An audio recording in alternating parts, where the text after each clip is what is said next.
ku fake democratic system wetuli tukyali ku fake democracy fake opposition nabagambi muna Uganda tuli mu domestic policy kwata video gisharingire paka ku muntu asembayo kubanga this is a do or die mkidamu this is a do or die kubanga omusajja ono tukusobola kumumenya Kyagulanyi akole effort ye yonna bana Uganda tugata amanyi gaffe tubenga tusuula akasajja bana basajja bannakigwanyizi empise ziri wano zijjezo obuzibu zikoleki zijje zitwale zaagala kututeeka mu ndagaano wabula mu ndagaano eyo nga share yabwe mu New Uganda bamaze dojji negotiating nga kyebaliko ne bagamba nti alliance yabwe webanga ntuufu dada nga bali kulwa bana Uganda kukyuka bajje mu people power that is my challenge to them bajje mu people power okitegeera ne batusiriwaza mu na Uganda gowe nawe nayagala eddembe ye mu 2026 vote wisely protest vote tugamba olaba manvuli tikinga kidamu tugamba olaba manvuli tikinga sikutwala mu bino bya alliance byabwe bebagala tutwala bano Elias Lukwago mukitegera mutulonde ekibumbe simanyi tulonde akasimbo kamu simanyi batulete kamu kukulu simanyi nga Elias Lukwago wali wa KCC etulete ekimotoka kya Kasasiro mbona be ekimotoka kya Kasasiro tikinga nedda baba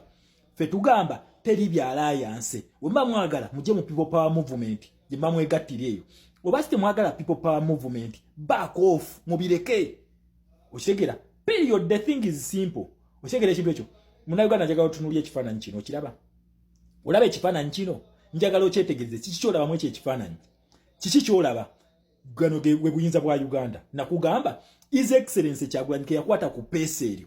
kyagwadda okitegera kati eno panic mode gye bali mbakimanyi nti omusajja amapesa gonna agagase eno puzzle gye twali tulina okugatta his excellency Kyagulanyi gye yagatta kino ekifaananyi kino si kyakakati nabagamba Museveni n'aviirako mu history kinali njogera nali nkitegeeza wabula ne mbagamba nti eno revolution ngenda gibasomesa mu series njagala mulabe feke y'abalukwago ne Museveni kino kiki olaba ekifaananyi kino kuliko governor kuliko Sir Edward Luwangula Muteesa owokubiri kuliko omukama wa Bunyoro kuliko omukama wa Tooro kuliko omugabe wa Nkole kwali ye puzzle efuga Uganda eyo gemanyi ga Uganda amatuufu ono kugambye governor muna Uganda ogenda kumbuuza nga kyabazinga wa Busoga tetumulabako yes ekyo ekibuuzo nkisuubira kankibannyonnyole olaba Sir Edward Luwangula Muteesa owokubiri wayimiridde wano waali yali ayimiridde mu bifo bibiri bitya kubanga nakugambye kabaka crisis wetuuka mu mwaka gwa 1953 PUPU eya Busoga yegatta ku Buganda kitegezo nayimiridde mu position za mirundi emeka ebiri onayimiridde ku Buganda ne Busoga yensonga lwaki wa Busoga yeto omulabawo waneno mu kino ekifaananyi kugambye kino ekifaananyi bali kuki bali leero gye mwita state house gye mwita state house leero we bali ekifaananyi kino we bakyekubira okitegera ekintu kino nkugambye kuliko governor ono wa foreign policy gye tubadde tuli mu season 1 ono governor are representing a foreign policies then bano ne babu representing other kingdoms ezikolaki ezigaba obuyinza muki mu Uganda awo then number togenda kumbuuza America ngate tumulabawo yes no America naye taliwo lwaki American foreign policy twajingira mwaka gwa 1962 we twajingira after independence ne kifaananyi kino kya mwaka gwa 1960 nga twetegekera akaluko mu 1960 mwebiri nkugambye eno gundi enki parliament ya mwe mwita parliament edde yali legiko yakolebwa mwaka gwa 1958 eno ekifaananyi kino bwe buyinza bwa Uganda we buli gemanyi eno puzzle his excellency Kyagulanyi yali ayina okugatta okitegeera ekintu ekyo kyogamba abawumba tutu bano ababatusiriwaza bagala tutwala mu byalliance byabwe by'ekisiru ekintu ekyo bali tebakimanyi nti amaanyi ga Uganda gasookera mu bazungu bali tebakimanyi nti constitution gye tuli mu democracy ne human rights zaali z'abazungu bali tebakimanyi bana abasajja batusiriwaza nena akulaga nti constitution ya Museveni ye yamaanyi okitegeera Elias Lukwago n'atandika okukola ki nkugambye enzira ku Elias Lukwago nkujjira kuba gwe mufere w'amateeka mu Uganda obadde mufere nzija bo bakulaga nti constitution ya Museveni ebadde yamaanyi nnyo n'okusinga ki buli kimu boogera constitution ya Museveni n'obabuuza democracy ne human rights za Museveni for all along mubadde mukola ki emyaka 2 omuntu omunajja nakakasa ono tavaako na mmondo ono Museveni tavaako na kalulu tosobola kuba Museveni kalulu n'avaako naye nga buli mwaka tumulaba jana na participating mu kalulu buli mwaka jana participating mu kalulu omu n'amala mu parliament emyaka 10 ngamba Elias Lukwago n'avaayo najja ku World Mayor kati myaka 15 okitegeera nga basuusiriwaza bannayuganda basayininga omusimbi kasasiro emyala amataba byonna bichatta abantu naye muyayo yakugamanze sina buyinza talina buyinza okola kimwe ekyo kifo kyo talina mu buyinza lwaki to elevating anogenda no obuyinza bana abasajja batusiriwaza kasasiro waabwe batusiriwaza mu Uganda president kyenkusaba webanga national unity platform eyimiridde ku maanyi g'abantu tusaba tuyimiriye ku stand yaffe y'amaanyi g'abantu abaami bano babagala otwegattako bajje mu people power movement alliance gye bagenda otuteekamu ya kisiru wadde secretariat tempulirize ekyange njagala nkireke ku record bana abasajja bafere what do they have to put on the table kiche balina Elias Lukwago yakyalina amaanyi kale akubettua bonna beegatte lumu bekubettua we basitula crowds tutegere nti okay bano balina numbers naye baba tebalina nga be balimu mu season 1 nga be baliko tebatawana kujje no bagala tukozesa they are the same people abatukwata ne batuvuma semujunganda nga atuvuma semujunganda ne Elias Lukwago bebamu Mbalaka Munyagwa ku TV atuberako yakyogenda mu lwatu abantu abo sibagala lera alliance tujagazaaki if Winnie Kiza can betray her own people abantu bo mu kitundu kye what about us tulabe mu 7 asanyiza bannango obuto bano bote babukolayo obuto bano tebuliiwo okuba nti bamu challenges emyaka 2 bannawe bameka bagenze magombe abaana ba FDC abasubiddwa ubesija akozeewo ki abaana ba FDC mulwana wuli yafanga mbuzi yafiireeyo ne mumanyi mulwana enyimba ziyateeka omubiri gwe yayiwawo lero kwata kukingisa olabe ekiddako president batampostingirewo njagala mundeetere mulwana ku page y'abeesije mumuleete oshegere ekintu kino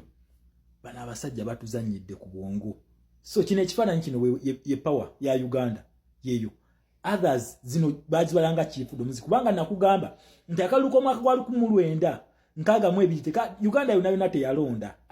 some areas zezalonda then ne bakibalirawo naye nga bali besinga okwetaaga nnyo Buganda Kingdom ekoleki yegatte mu kalulu naye kugambye olwedde waliwo ekiwanchani kya Apollo Milton Obote kyaliwo kakati waneeno ekintu kino bano bakabaka bemulaba be bali representinga kingdoms ne cultures His Excellency Kyagulanyi kyakoze n'agatta obwakabaka bonna n'atugatta abantu oba oliridawa n'atugatta Museveni abadde atufugira mu divide and rule Museveni abadde atufugira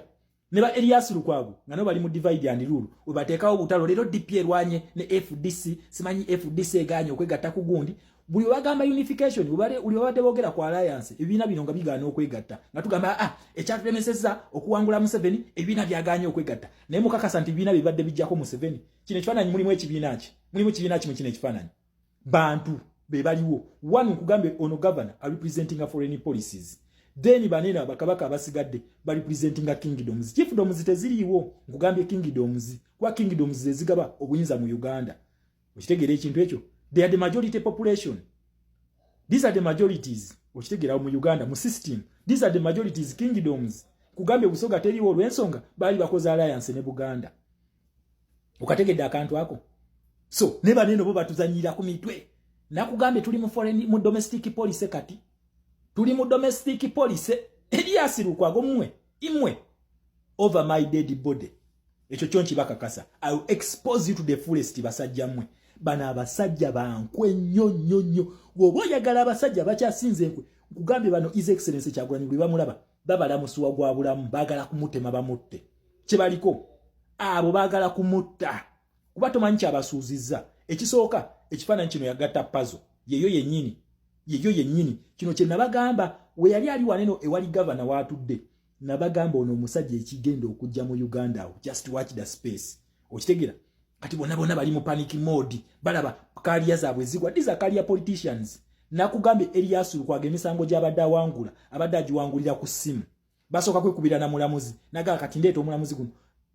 lolo ya Elias Lukwago ngenda giba nnyonnyola gy'abadde akola gye tugenda mu maaso baffe opposition sinnagivaako kubanga mu Uganda ky'olina okumanya domestic policies Museveni tafugira mbana abantu abangi mbadde mulaba nti NRM ina bakaba parliament bangi nnyo lwaki tokuba bakaba parliament ba NRM Museveni afugira mu opposition domestic policies zikolera mu opposition mwezikolera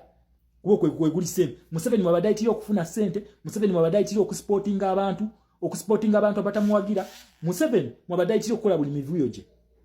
mugundi mu opposition yeyo naye kati webajja wano nga bakusiribwaza amateeka gabadde gayita olw'ensonga nti Museveni alina ababaka bangi nonsense ani gwe mugenda okusiriwaza so munna Uganda mwangambye sijjamu wano teri kujjamu tugenda kutinkula buli kitabo tukikube ku mmeeza teri kutusiriwaza wano for God and my country, Uganda. People power, our